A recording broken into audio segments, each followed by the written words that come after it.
Whoa, hey guys, welcome to EB Games. Call of Duty. Advanced Warfare. Xbox One. Coffee that.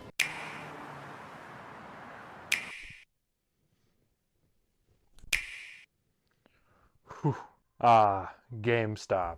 The somewhat flawed video game retailer that, despite losing mass amounts of money year after year, still somehow exists. I'm not going to deny it, I still pop in here every once in a while.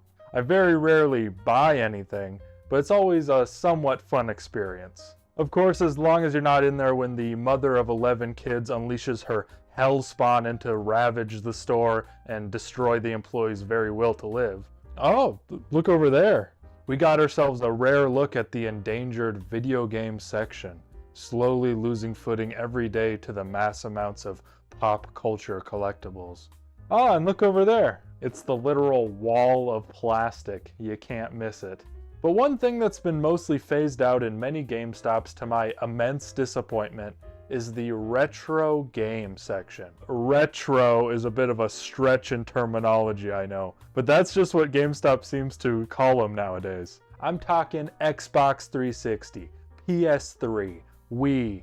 Those were by far my absolute favorite sections, and sadly most GameStops I've been to in the last few years have completely fucking eradicated them. They still accept those games as trade-ins, but they very rarely make it onto the shelves. And I think I've figured out why. Over the past few months, I've seen a ton of videos about buying these type of games on GameStop.com.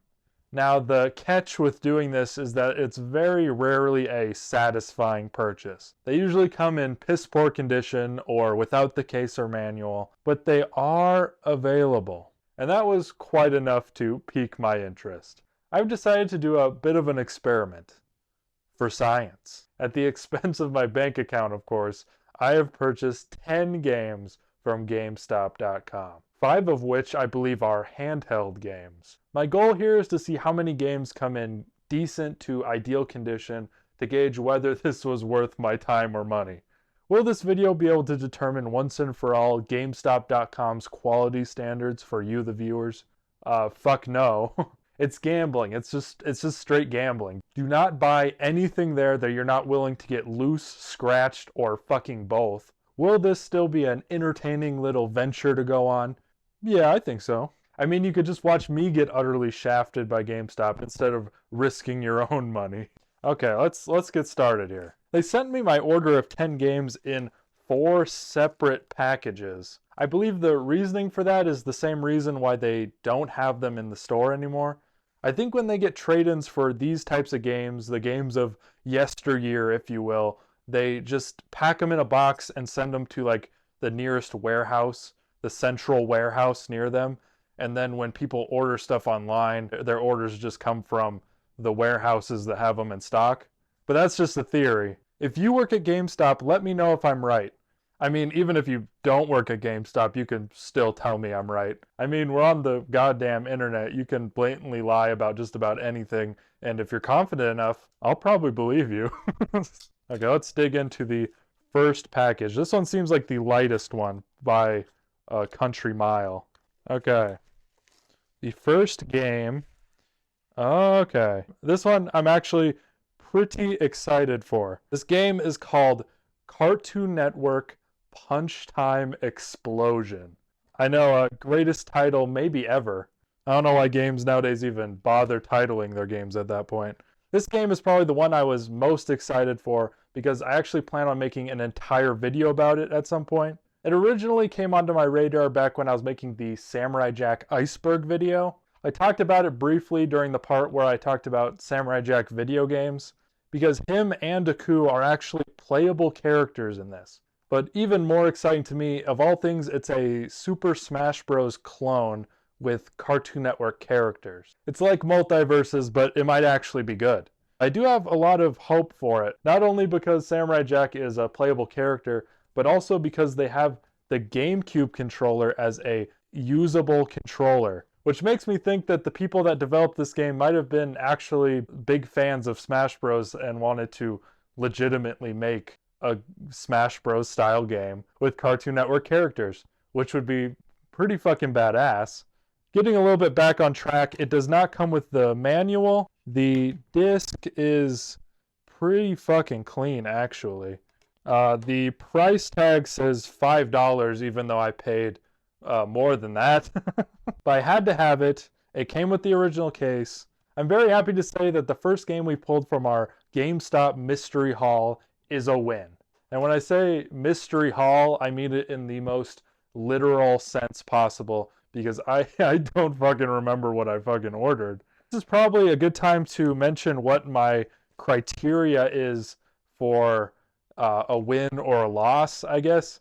Number one, it's got to come with its original case. If it's a game I honestly want to play, I don't care too much, but it looks better on the shelf in the case, and I do think that it's a bit of a scummy business practice to sell games online and not disclose whether it comes with the packaging or not. That's literally just gambling. You don't know whether you're getting it or not. They should keep that to in-store, where you're in person and you know for a fact what you're buying. It feels particularly slimy because I could probably go on eBay and get that same game, disc only, without the case, for less. For considerably less sometimes. The second criteria is probably the scratches on the disc. As long as the game is completely functional and I can play it, I don't mind too much. But if it looks like it went through the fucking blender, I'll probably say it wasn't worth it. And the third criteria, I know I'm kind of nitpicking here, but I don't really want any, like stains from any bodily fluid on my games. But that's just a personal preference. I think that criteria is pretty reasonable. I feel maybe another one with just one game. Okay. Did I mean to buy this? Was this a accident? We got Hotel Transylvania 3 Monsters Overboard. I spent money on that. I don't know why I spent money on that. I think this may have been a placeholder for another game, and I think I purchased it anyway. Well, that sucks. It's not even a game about one of the good Hotel Transylvania movies. There's no scratches, probably because nobody fucking played it, ever. It is still technically a win. Okay, it doesn't feel like there's anything else in here. Oh, there is. I think it's our first handheld game. Yeah. We have ourselves NES Remix on the 3DS. I wanted to get this game because it seems kind of fun. I think it's like a bunch of NES games mashed together, like Frankenstein together. I'm not sure if I explained it yet, but most of these games are 3DS games. And that's mainly because the 3DS Wii U era of Nintendo is one that I really missed out on. And lately I've been trying to go back and explore those two consoles as much as I can. Especially before the eShop for those two consoles gets absolutely fucking massacred. Now, I actually don't mind having handheld games loose. Most handheld games I have ever had in my lifetime, I've never kept the case for them, so I don't mind all that much. But for the sake of this video, this is our first loss. Although it's in pretty great condition otherwise, it didn't come with the case. Next up, we have our heaviest package. It's definitely a chunky one. It's probably going to hold most of our games. Next game is another loose handheld game. This time we have Super Mario Maker on the 3DS. A game that I absolutely love on the Wii U and Switch. I never put that much time into the 3DS version. I don't think you can share stages or play other people's stages, if I remember correctly. Kind of just a Mario level building tool and not really a full Mario Maker experience. And as you can see, didn't come with a case.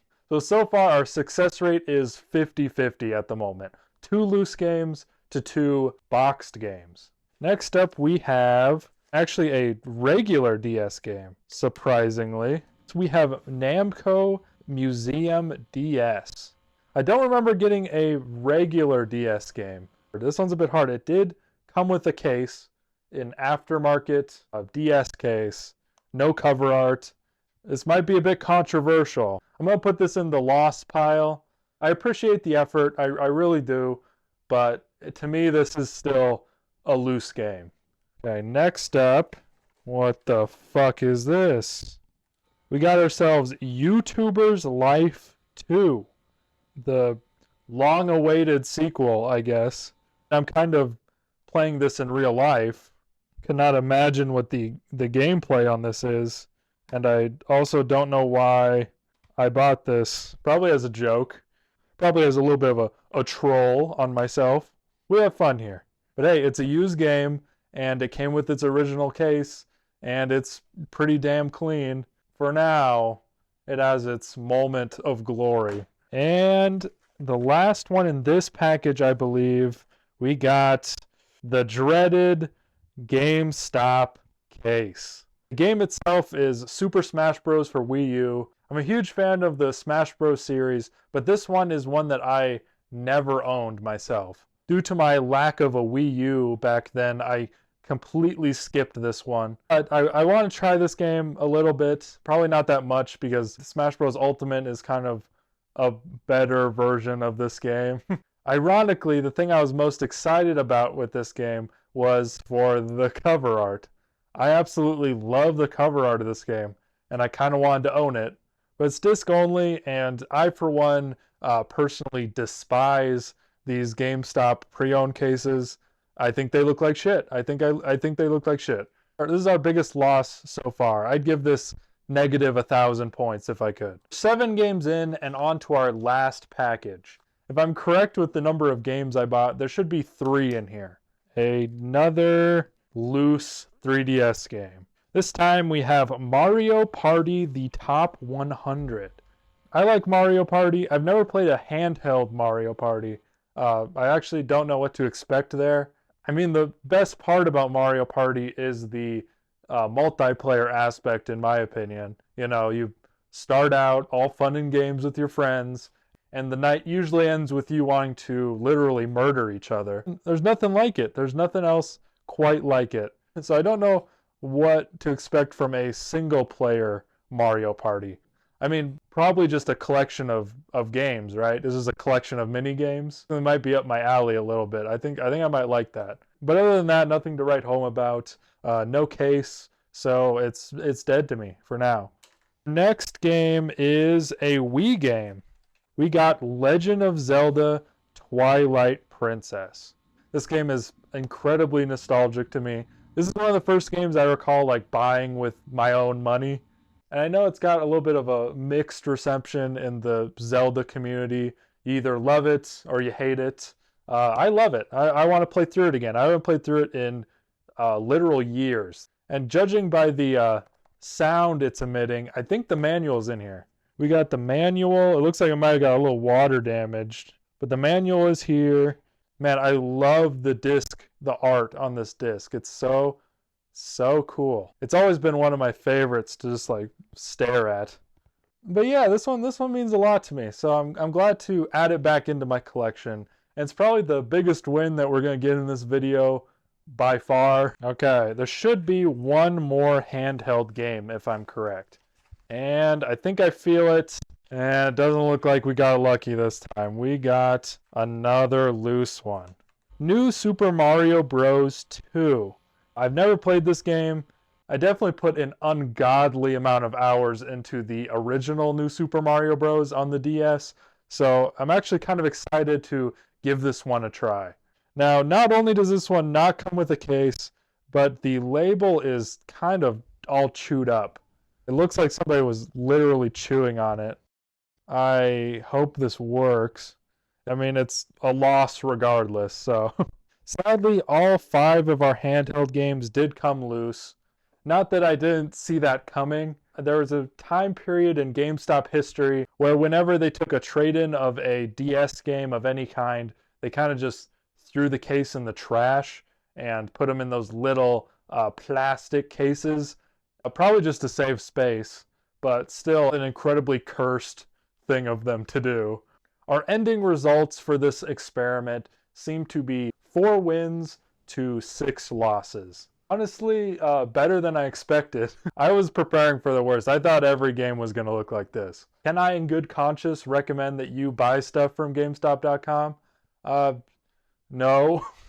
I'm pretty confident in saying that any game that you can find on there, you can probably find on eBay for less. especially if you don't mind getting it loose. You could probably shop for loose disc-based games for next to nothing over on eBay. And that leads to the final question I have to answer. Was this worth it for me? I mean, some of these games I will play and get a lot of use out of. Some of them, I'm not naming names, some of them I will probably never touch. Mostly because I shouldn't have bought them in the first place. But the amount I spent on all these games was a little over $100. And that is a bit of a hard pill to swallow. I honestly think for that money, in a scenario where I'm not doing this for a fun YouTube video, I should just have taken that money and bought these games for their cheapest prices on eBay. But at the same time, don't get me wrong, I'm by no means all that disappointed.